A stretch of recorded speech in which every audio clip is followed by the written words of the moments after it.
वालेकुम। हाँ जी यूट्यूब वाले भराओ क्या हाल चाल है। उम्मीद है सारे भरा ठीक हो सन। सारे भरावां दा शौक भी अच्छा जा रहा सी। मैं गुलाम मुस्तफा, तुसी देखने लगे हो भांज पिजन चैनल। जिन्हें भरावां आइए तो नहीं चैनल सबसक्राइब नहीं किया सबसक्राइब करो ताकि असी जड़ी वीडियो लगाइए अपने भरावां तक आसानी ना पहुँच सके।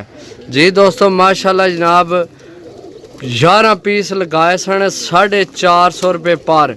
तो ये सेल हो गए ने जा रहे हैं जनाब जेलम संघोई अब्दुल्ला भाई परचेज किते अल्लाह पाक जनाब इन्होंने नसीब करा। सही है माशाल्लाह बड़े अच्छे ते आउट क्लास।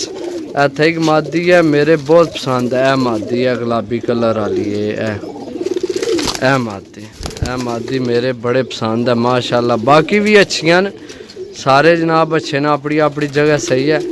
तो बाकी जिस भरा कबूतर लाने उमर 0325 52 40 630 जनाब कॉल व्हाट्सएप पे नंबर है।